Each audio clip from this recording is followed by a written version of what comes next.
How's it going, everyone? Milwaukee coming back at you once again, and today we're going to be discussing X-Men, Issue 12, The Origin of Professor X. Let's get into it. And this issue, wouldn't you know it, is a milestone issue. It's the first issue, I believe, where the art is not done by Jack Kirby. He does the layouts for this issue, but the art itself is done by Alex Toth. Story still written by Stan Lee. We're getting close to the end of the Stan Lee era here. Let's get into it. Story starts off with Professor X's cerebral machine going off the charts. There's a powerful mutant. He's coming for the X-Men. He's nearby. The alarms are ringing. So he informs the X-Men to go build fortifications around the Westchester School because this is going to be bad. And once the fortifications are put in place, Professor X starts going on about his history with his brother, Kane Marco, who is this villain who is coming for Professor X, known as the Juggernaut. How did he become the Juggernaut? Well, it turns out in the Korean War, he stumbles into this cave where he grabs this ruby, and the ruby gives him powers, and he gets trapped in the cave all these years, and now he's back, coming for his stepbrother, Professor X. This issue, it ends on a cliffhanger with the Juggernaut having broken through all the X-Men's defenses. He comes face to face with Professor X. What's going to happen? I don't know. We're going to have to find out in the next issue. But I guess we don't got to wait too long, because the next issue will be coming up right after this. As far as my thoughts on X-Men issue 12, I really enjoyed seeing a different artist on here. I know that's blasphemy for all you Kirby lovers, but, I like to see different interpretations of characters, different artistic styles. Jack Kirby, he's good. He's even great. But, kind of seen it all at this point. And I was really, really liking the new artist, even though he pretty much aped Kirby's style. Wasn't much of a difference visually. But as far as the story, it's all set up.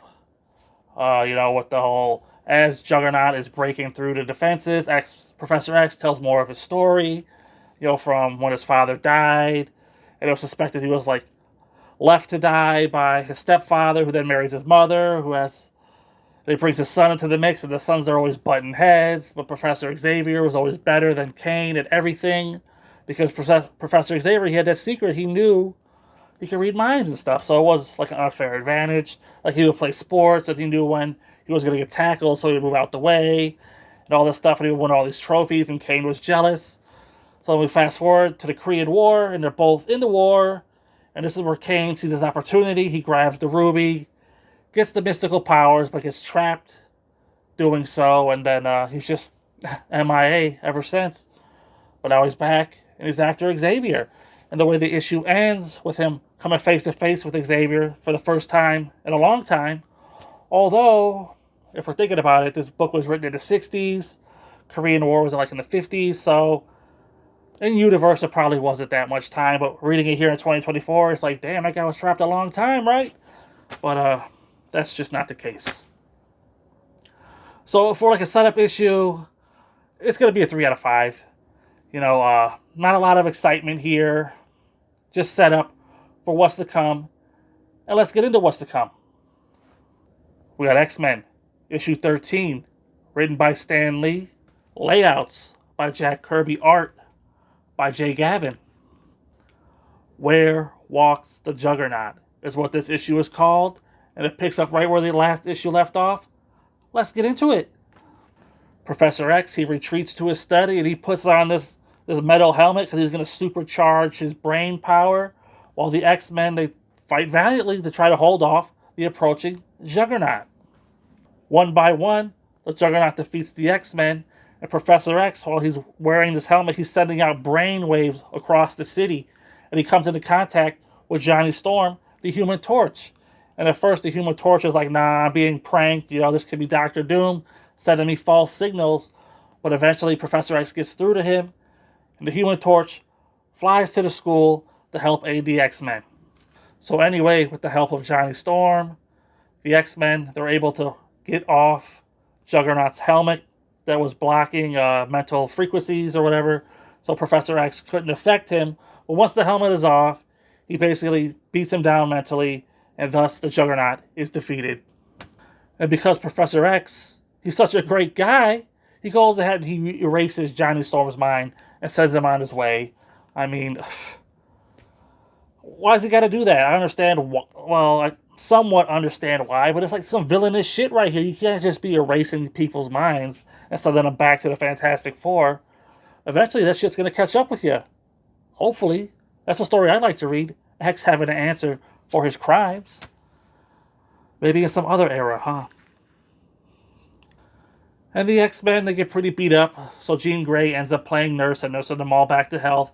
And they couldn't be more thrilled to have such a pretty nurse. End of story. As for what I thought of X-Men issue 13, the action was good. The way they tried to stop the Juggernaut by dropping him in holes, freezing him. Human Torch comes in, he's trying to confuse him. He ends up blinding him by, flaming on and, bright light blinding him and stuff. Like I said, the action was good. It was dynamic. It was as good as what you could expect from Kirby, even though it was drawn by somebody else. But I guess that's the power of those Kirby layouts. Am I right? The whole Professor X just defeating the guy with his mental powers again. I don't know. I guess it makes a certain sense, right? But I'm tired of these stories where Professor X just bails the X-Men out with his mental powers at the 11th hour. It would have been nice to see the X-Men be able to defeat the Juggernaut. But no, it came down to Professor X again, and the mental powers, it's just, LOL, Xavier wins, am I right? But what can you do? This is, after all, Silver Age Marvel. Silver Age comics in general.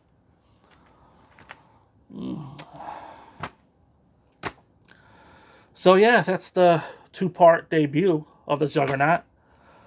I'm going to go ahead and give issue 13 of the X-Men a 4 out of 5. It's better than the previous issue that was all set up. The payoff was cool, but I don't know. I've seen this ending once too many times before, and it's only been 13 issues.